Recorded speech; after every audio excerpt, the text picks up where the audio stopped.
Assalamualaikum warahmatullahi wabarakatuh. Perkenalkan, saya Ahmad Azki An-Nafsa, mahasiswa Universitas Nahdlatul Ulama Blitar, program pendidikan ilmu Al-Quran dan Tafsir. Di sini saya akan memaparkan tentang uslub atau gaya bahasa kisah Nabi Musa alaihissalam di dalam Al-Quran, analisis ilmu balaghah dengan ijaz dan idnab. Teman-teman, ketika kita membaca kisah Nabi Musa alaihissalam dalam Al-Quran, kita tidak hanya menemukan alur cerita, tetapi juga menemukan bagaimana cerita itu disampaikan melalui dialog yang hidup dan penuh dengan suatu makna. Dialog tersebut tidak disusun secara sederhana, melainkan melalui pilihan kata dan struktur kalimat yang sangat teliti. Pada kesempatan ini akan dipaparkan bagaimana bentuk dialog dalam kisah Nabi Musa alaihissalam dibangun melalui dua pendekatan utama dalam ilmu balaghah, yakni ijaz, yaitu menampilkan keringkasan makna, dan idnab, yaitu menghadirkan penjelasan dan penguatan makna. Melalui beberapa ayat, kita akan melihat bagaimana setiap lafaz memiliki peran, serta bagaimana hubungan antar kata dan antar ayat membentuk pemahaman yang utuh. Dalam ilmu balaghah, ijaz adalah bentuk ungkapan yang ringkas tetapi mengandung makna yang luas. Sedangkan idnab adalah bentuk ungkapan yang diperluas untuk tujuan tertentu, seperti penegasan atau penjelas. Keduanya digunakan sesuai dengan kebutuhan komunikasi dalam suatu ayat, termasuk dalam bentuk dialog atau percakapan. Al-ijaz dalam dialog Nabi Musa. Ijaz sendiri dibagi menjadi dua, yaitu al-ijaz qasr dan al-ijaz hadf. Ijaz qasr adalah penyampaian makna secara ringkas tanpa adanya penghilangan unsur utama kalimat. Dalam dialog wahyu kepada Nabi Musa, bentuk ini tampak sangat jelas pada Quran surat Thaha ayat 14 yang berbunyi, Innani anallahu la ilaha illa ana fa'budni wa aqimus salata li dzikri. Dalam ayat ini, penegasan dimulai dari lafaz innani yang menunjukkan kepastian mutlak. Penegasan tersebut tidak berhenti, tetapi diperkuat lagi dengan lafaz anallahu, sehingga identitas yang berbicara benar-benar ditegaskan tanpa celah, yakni Allah Subhanahu wa Ta'ala. Kemudian inti tauhid dirangkum dalam frasa la ilaha illa ana.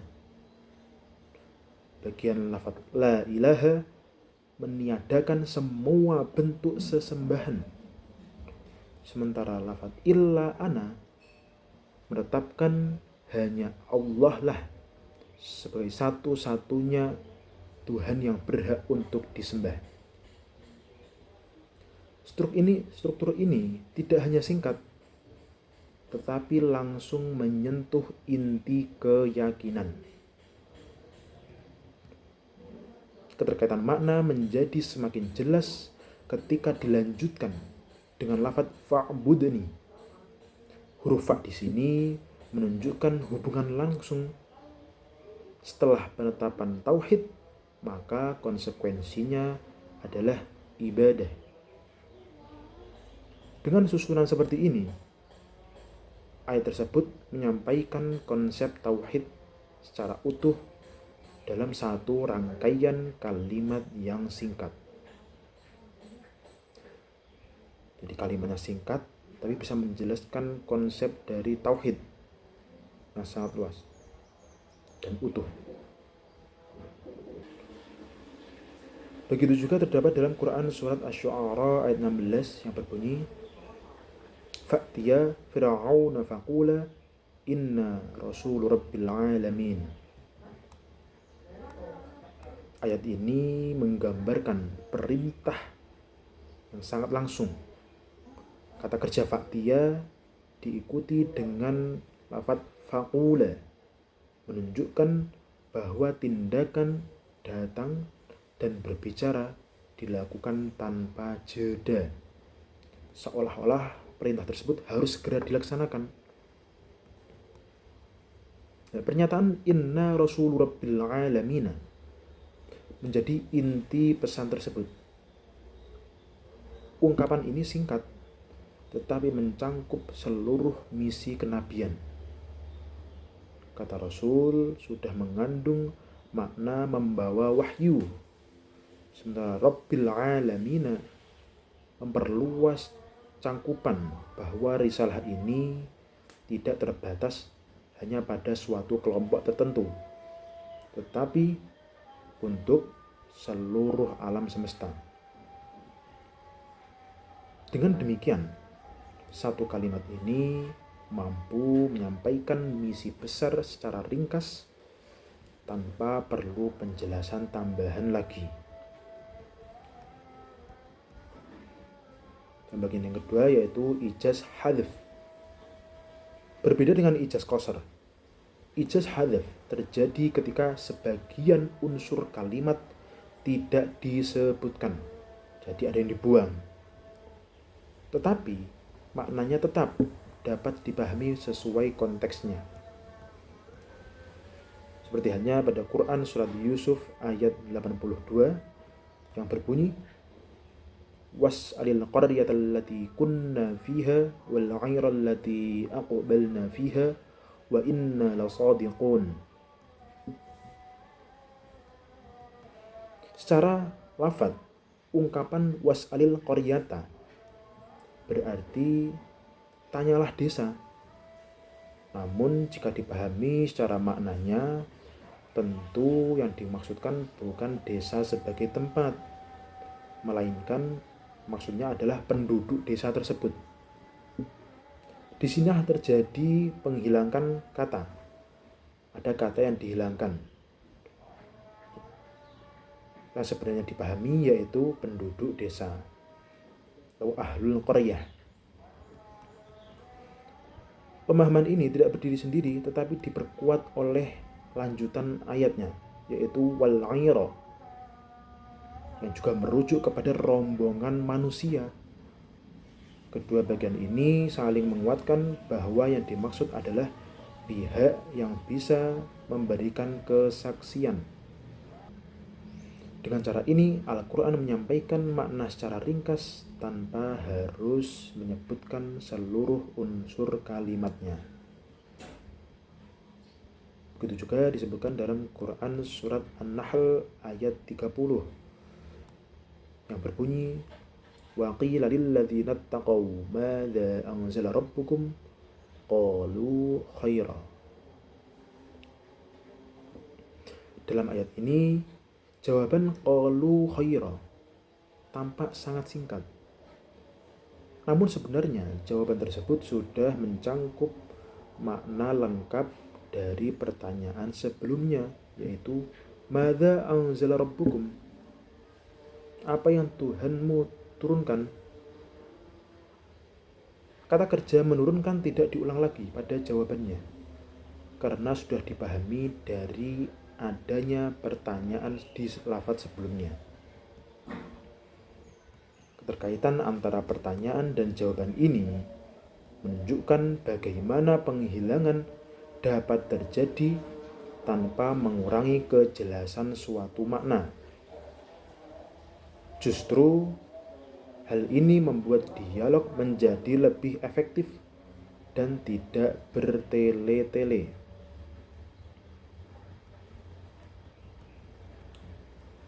Sekarang menuju pembahasan itnab dalam dialog Nabi Musa. Itnab sendiri yang pertama dibagi menjadi at-takrir, yaitu pengulangan. At-takrir adalah pengulangan lafaz yang bertujuan untuk memperkuat suatu makna. Dalam dialog Nabi Musa dengan Fir'aun, pengulangan ini terlihat jelas dan tersusun secara bertahap. Seperti halnya pada Quran surat Asy-Syu'ara ayat 23-28 yang berbunyi, Qala Fir'aun wa ma rabbul alamin, Qala rabbus samawati wal ardi wa ma bainahuma in kuntum muqinin, Qala liman hawlahu ala tastami'un, Qala rabbukum wa rabbu abaikumul awwalin, Qala inna rasulakum alladhi ursila ilaikum la majnun, Qala rabbul masyriqi wal maghribi wa ma bainahuma in kuntum ta'qilun. Dalam rangkaian ayat ini, Fir'aun mulai dengan pertanyaan, wa ma rabbul alamin, atau siapa Tuhan alam ini? Ini bukan sekedar bertanya, tetapi juga mengandung unsur penolakan. Jawaban Nabi Musa tidak diberikan dalam satu definisi yang tetap, melainkan melalui pengulangan lafaz Rabbun dengan penjelasan yang terus berkembang. Ketika disebut lafaz Rabbus samawati wal ardi, makna yang ditekankan adalah kekuasaan Allah atas seluruh alam semesta, baik langit, bumi, maupun di antara keduanya. Wa ma bainahuma. Kemudian ketika beralih ke lafaz Rabbukum wa Rabbu abaikumul awwalin, maknanya menjadi lebih dekat kepada manusia, menunjukkan bahwa Tuhan itu bukan hanya mengatur alam semesta, akan tetapi juga kehidupan manusia dari generasi ke generasi. Yakni Allah adalah Tuhan bagi kalian semua, yaitu merujuk pada Fir'aun dan kaumnya, dan juga Tuhan dari nenek moyang Fir'aun dan kaum-kaumnya. Selanjutnya, ketika disebut lafaz Rabbul Masyriqi wal Maghrib, perhatian diarahkan pada fenomena alam yang dapat diamati, seperti terbit dan terbenamnya matahari. Dengan demikian, pengulangan ini bergerak dari konsep yang luas menuju sesuatu yang dapat dirasakan secara langsung.